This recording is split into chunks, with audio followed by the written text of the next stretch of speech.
Hello! Hi. Hi, this is it. We're doing a spoilers review Yes. on Legend starring Tom Hardy and Emily Browning. And yeah, if you've seen this movie, great, because then you can keep watching the video. If you haven't seen this movie, then you may want to stop pressing play. Because we're going to spill the guts. Indeed. I started off the last video, so Oh, goodness me. I think it's fair that you start spoiling this movie. Okay, so basically one of the things that I had an issue, there was a point in the movie where I was about 3/4 of the way through, and they've talked so much about how they're gangsters and all this kind of jazz. But other than killing people and like blackmailing people and having a standard fraud, how are they gangsters? I mean, they start off the film with the dude walking up and being like, "Hi, policeman," and all that kind of jazz. It's a really lovely start. I really enjoyed that. But basically, the thing is that when you think of standard gangster movies, you think about people like buying and selling guns or drugs or owning territory. And there was a little bit of territory involved in that in the movie, in terms of the Americans and in terms of the north of the river people. I don't know who the torture people. them nasties. But basically, the thing is that I found in general, not necessarily just the gangster aspect, but there was a lot about talking about something as to how it is, but not actually seeing or experiencing that. And I had an issue. How are they gangsters? This is not the standard gangster that I expected to see. You know, I didn't think about that, and as you were talking, obviously I was listening, but I did decide.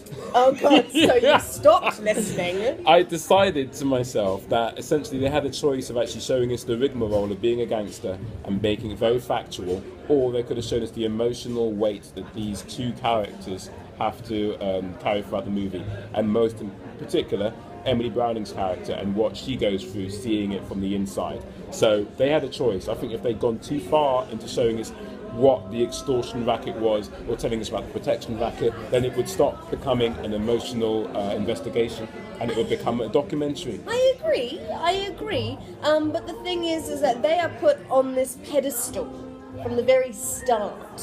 They have this certain aura, they have this certain history stance. And the thing is that yes, that was established from the start, so you're willing to try and go along with it. But I didn't see much evidence of that, and I see there were a few other things that I will remember later on, but I saw a lot of hearing about how these things are happening, or that's how it is, or this build up to whatever, and I didn't actually connect with how it seemed a lot as a gas bag. It seemed more about the fact that we are this, so accept it, as opposed to see this and make a decision for yourself. That's what I want to say. Okay, two things. One, that whole section of their life not being in this movie, did that spoil the movie for you? Before I move into part two of what I'm saying. Did what spoil? Not seeing enough of how being a gangster is. No, I'm not specifically saying I wanted to see them trading guns or whatever, or that kind of stuff. I didn't want to see the semantics of being a gangster. I wanted to be able to witness things in which I can come to my own conclusion as to what kind of gangsters they are, how they're there. I just felt that I was fed something and I was expected to go with it, whereas I wanted to be able to see that. And I think you can have that as well as having the emotional weight of what these characters are going through. To defend your point, there was a scene where Reggie, and I have to think twice when I say their fucking names, Reggie made a deal with some guy in some kind of a club, and Ronnie basically sent his man round to destroy that deal, and that deal was not too clear. That deal was about how, remember when he was like moving the glasses along the table? Oh, yeah. That deal was about them owning the club. Because if they have the club and then they have people go there, then they can get money from the club. My point is that it wasn't clear enough. So I agree with I think they actually had enough factual segments in the movie where they're telling you what gangsters or these kind of gangsters would actually have to do to be deemed gangsters. But because it was delivered via voiceover and you're watching stuff and you've got the weight of the of Emily Browning's character delivering the voiceover, as you know, to spoilers, it just felt a bit muddied. So I feel I have to watch it again to find out more about how that world works if I want to look at it in a dry, non-emotional aspect. Another example. How many times can I use the word emotional to explain myself? Oh, I've said trundling. Trundling and emotional. Continue. That was the film. Another example that I can use to clarify and verify my point: the dude that always messes everything up. He gets a cigarette and he gets punched in the face. That dude, the guy, the failure of a guy. Relief. Yeah, basically that guy. The thing is that he, like, as soon as I saw him and as soon as you sort of go through a bit more of his development as a character, I kind of, unfortunately, had the feeling that he's there because he needs to be there. You know, when you look at a story and you're like, okay, well, we need this opposing character to make these guys seem bigger and more important or whatever. And I saw him as... I see him as not fundamental, like a structural... you're good with... You're saying he wasn't much of a character for you. He was just there to be a vehicle for the plot? Yes, and also be a vehicle in terms of emphasising other points. I mean, I do understand that he held his own and all that kind of jazz, but for starters, you would get rid of someone like that if they're a part of your team as quickly as possible because they just fail at life. And secondly, seriously, well, I come from Ronnie, I'm going to kill you, Dad. Anyway, but basically, I saw him as a vehicle as opposed to a person, and the thing is that I saw the structure, and I think that's another piece of evidence in terms of being, look at all these things that make these guys big and hearty and hardcore, as opposed to me being able to look at it and being like, God damn, that is hardcore people. I felt I was spoon-fed what I should have been able to come to the same conclusion. Alright, I agree with you. Though I don't mind like a Rosencrantz and Guildenstern type element. They've already gone into Shakespeare in terms of the Romeo, Juliet, windowsill. Well, I don't mind the character that's there to be secondary for a plot to move on. But you need them, but you shouldn't be able to tell that that's what they're there for. Yeah, I suppose you're right. It still didn't really hurt the movie for me. That's what I'm saying. Okay. Yeah. Some good spoilers. Let me see.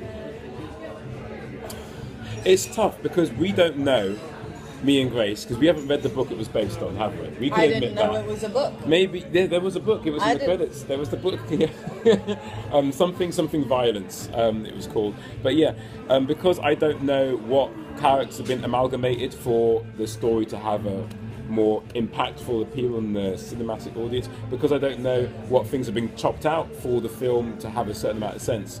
I don't know how much I can say that, I don't like that character because it didn't seem to be a real character. There may have been enough of that information in the book and in real life for us to suggest that even if they were on screen, they wouldn't really be afforded many different character traits, you know what I mean? So again, I have to kind of... You're really trying to take the middle ground. No, not You're really. You're really trying to be very forgiving. No. I swear on my nice. dreads. I have high expectations of things, and that's acceptable. I have expectations. Don't justify I have expectations of this movie to give me what it's selling me, and it's selling me two very strange, warped characters and a woman who is caught in their world. These other people on the outside are delivering parts of that story, but they're not the central point of the plot. So I don't mind them being almost two-dimensional. I didn't really mind. Speaking of the woman... The woman. Frances has a name. Frances. Emily Browning. Franny, come home. Frankie. Frankie? You call her Frankie? He called her Frankie. You sure it wasn't Franny? No, because Franny is not a thing. Fanny's Frances. a name. Yeah, it's turned to Frankie. If I watch this movie again and find I'm right, it's Frankie. She owes me 4 more of these every day. Continue, Grace. So, at the very beginning, when they are courting each other, it seems very clear as to why she would be interested in Reggie. He's a cartoon. He takes her out of her life. No, I wouldn't say cartoon. He is. He's larger than life. No, but so He she steps wants up something to her more door. than Southeast London. She wants something like all that kind. She wants to be bigger than what she is, and he has the ability to do that. He's a He takes her cartoon. to nice clubs. He does all that kind of jazz, and I understand that. But then at a certain point, it branches off from that, and then what she becomes is the sad wife who's on medication and all of that kind of jazz. And as soon as it hit there, I'm like, oh, we got into Clichéville. I wanted some sincerity. You know what I wanted? I wanted to be able to, I understood why she got there. I also wanted to understand what she was doing with it and where she was going. I just felt that she fell into a bit of a stereotype, and I was a bit upset with that because she's narrating it. You know, she has a good solid reason. She stands her ground in terms of, you know, go to prison or have me, either one, that kind of bullshit.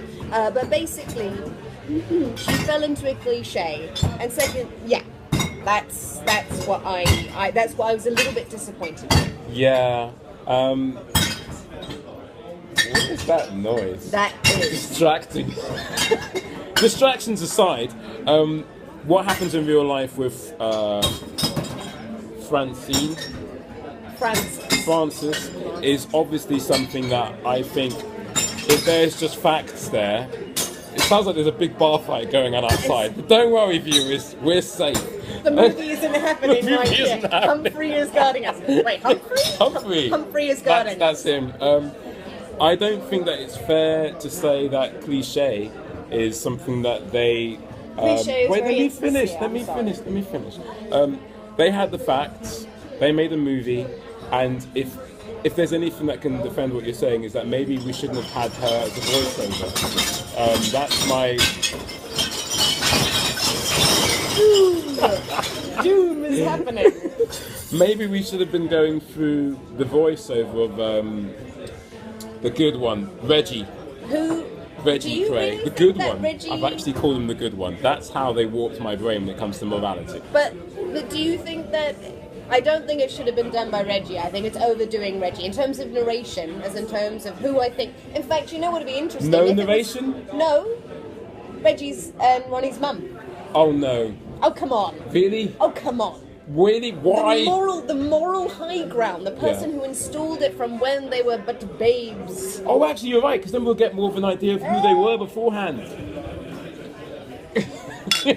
I have good ideas sometimes. No, we know you have good ideas. It's just that was worthy of clinking glasses. So, we've already recommended this movie in another video. Obviously, there have been spoilers in this video. Maybe you have some spoilers you want to share. Please do. So- It'll be intriguing. I'm excited. Put a comment, and hey, if you're watching this video and you're thinking, hey, these guys are cool and they deserve a comment, and there's no comments, add one. John and Grace show, man. John and Grace Rock show. Thank you for watching. Go and watch Legend, and if you have watched Legend and you're watching this video, then you've done a good thing by yourselves. Indeed. Bye. Indubitably. Bye. Hasta luego. Bye.